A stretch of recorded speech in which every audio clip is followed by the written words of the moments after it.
Welcome to Millennial Money Minutes, where we tackle tough personal finance topics in 5 minutes or less.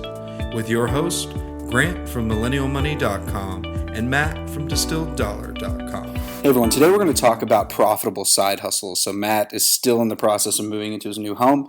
So this is Grant flying solo today, live from Venice, Italy. Wanted to talk about what makes a side hustle really profitable. And really the most profitable side hustles are those ones that you can build up the base and then actually outsource the work. So you essentially act as a sales guy or a saleswoman, and you're the one who goes out and gets the clients, and then you outsource the actual work to other people. So a great example of this is just with a dog walking company. One of the things that I see all the time, people in my neighborhood, students walking dogs maybe for $15 to $20 a walk, but they're restricted and limited to their own labor. You only have so many extra hours in the day to walk dogs, or you only have so many extra hours in the day to build websites, or you only have so many extra hours in the day to mow lawns. But when you're able to effectively sell those services and then hire someone else to actually do them, so say you start a dog walking company in your neighborhood, you're walking a few dogs every evening, and then you find someone else to do that for you. Say that $20 per dog walk, you're paying the dog walker $10 and you're getting $10 just for being the person who connects them. So really the profitability of side hustles is when you can scale them. So in my case, I've been building websites now really since 2010. And when I built my first few websites, I did it myself, but I eventually, as I started making other connections, I was able to outsource a fair amount of the work to someone else and then just take the margin. So I really didn't have to do the work. I was investing my time in building the client relationships and selling the work, but the actual work was done by someone else. What this allows you to do is when you're selling, you can do a lot of it on your own time, and so you can fit it into other areas of your life. And then the actual work, in this case, the building of the websites, I was, working with someone in Bangladesh. They're able to build the website when I was sleeping. But the same principle applies even to non-digital type side hustles. As I mentioned, the dog walking example, or even the lawn mowing example. Say you mow a few lawns on the weekends, you can actually outsource that to other people. And so really selling is essential and at the heart of a profitable side hustle. Because when you can go out and you can find clients and then you can in turn hire other people to do the work, you're no longer limited to your own time.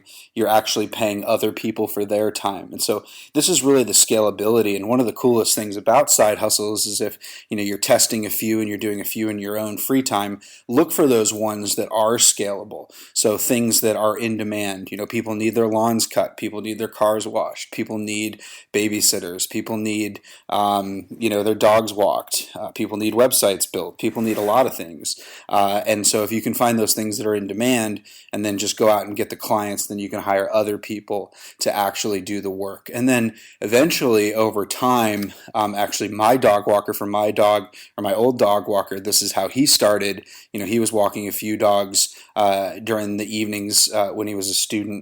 And then eventually, through referrals, he was able to get more jobs. And then now he's making over $250,000 a year from this dog walking company he started on the side while getting his master's degree. And so a lot of it's able to run with him out even being involved, because he eventually got it to a point where he was able to hire a sales manager and then an overseer for the business. And so he spends a fair amount of time traveling. He just had a kid.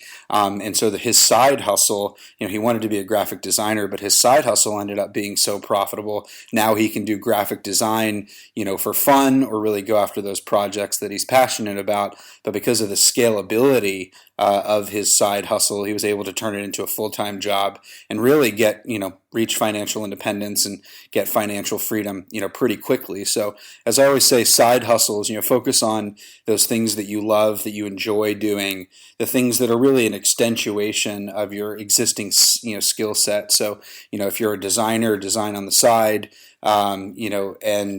finally, focus on building skills in addition to income streams. And the last point is look for those opportunities that are scalable, because a lot of side hustles, can really be the makings of a full-time business, are really a great way to start becoming an entrepreneur. And so, try to sell a few jobs and hire someone else to do them, and then you just maintain the quality and the client relationship, and then ultimately become the salesperson. So hope this was helpful. This is the how to start a profitable side hustle, and we'll chat with you soon.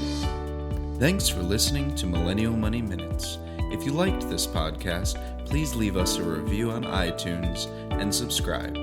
If you want us to cover a specific topic, use #MillennialMoney on Twitter or visit millennialmoneyminutes.com.